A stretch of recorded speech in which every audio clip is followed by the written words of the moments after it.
Tuberculosis is the deadliest infectious disease of all time. It is among the leading causes of death of all time, and some sources place it at the #1 cause of death in humans of all time. It has potentially existed since the human population was around 1,000, and it is tied with leprosy for the oldest disease found in humans. This year, more than 1.5 million people will die from TB, the 10th leading cause of death in the world, a disease that we have had a cure for since the 1950s.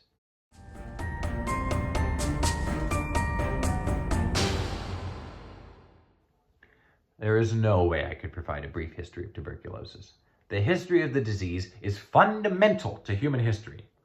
It has caused 25% of death. Anything that has shaped that much of humanity, that much of human life, has had a profound impact on every aspect of our societal development. I will illustrate my point by telling you about Barbie. In the 1950s, there was a moral panic surrounding the Mattel character, saying that she promoted an unrealistic body standard. Turns out it's not that unrealistic if you're a sickly invalid from the 19th century. This is a portrait of Edgar Allan Poe's mother. She is an adult in this depiction, despite appearing like a little girl.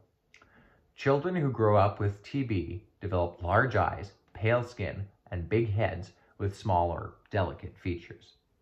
They would also develop very thin waists. Hey, this sounds familiar. The tuberculous appearance was rare, as most people who had it wouldn't survive to adulthood, so it became fashionable. This is when fair skin and tiny waists came into style.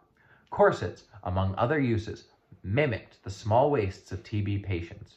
It was a beauty standard with lasting power, and it can be tracked all the way to Barbie with her large eyes and small waist.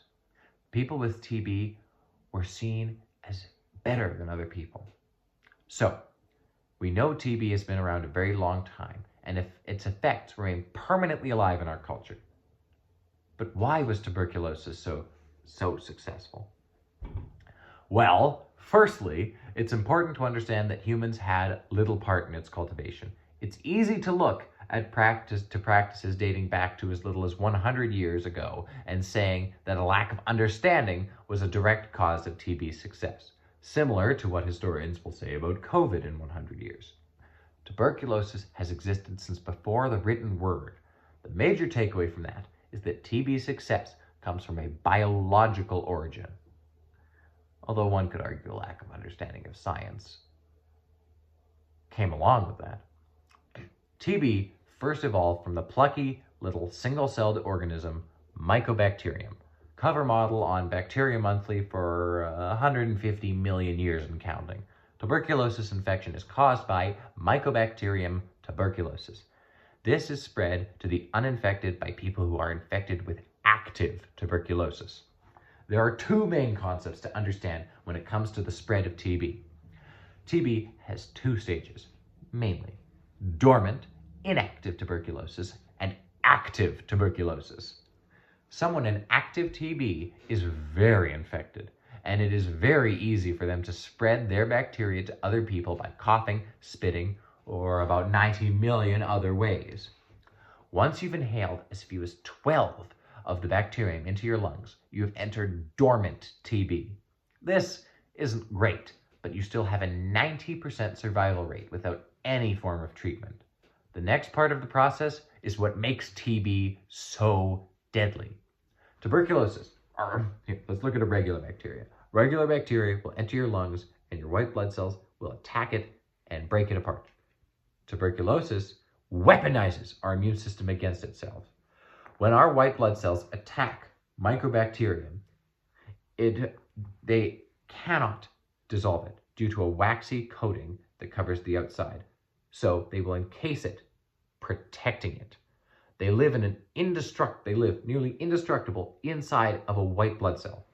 With a new home for protection, the tuberculosis bacterium is free to replicate in total safety for a very, very long period of time until the white blood cell literally explodes, releasing countless amounts of bacteria into your body.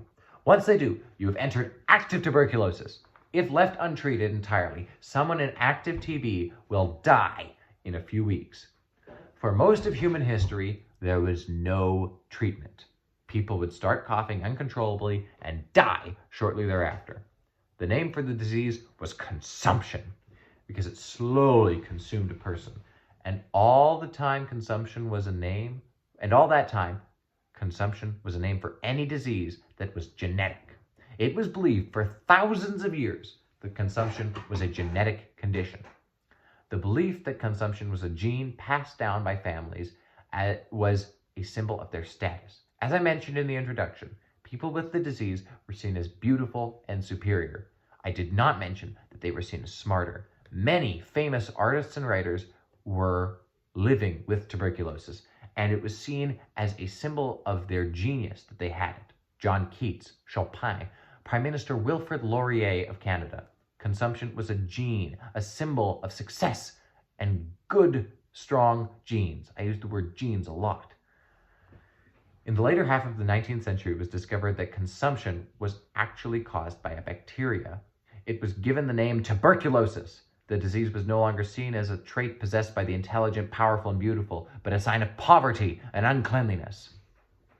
Once it was realized that the air is a fluid and made out of stuff, and not just empty space, it was discovered that a dry climate would help an infected person fight off the infection. In the 19th century, desert sanitariums were set up to help the afflicted with the disease, in California and Arizona mainly. It is unclear if the main benefit was helping them get better, or more likely, removing TB patients from the general population.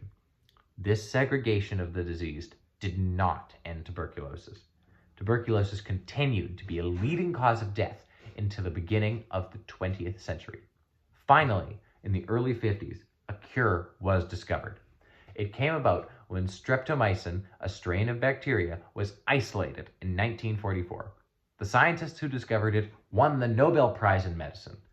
The treatment is not easy, however. It can take from 6 to 9 months to cure and is very expensive.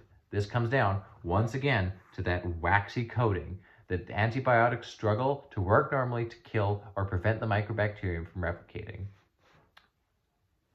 The expense of the cure is the reason why TB is so deadly today, because millions of people cannot afford it or do not have access.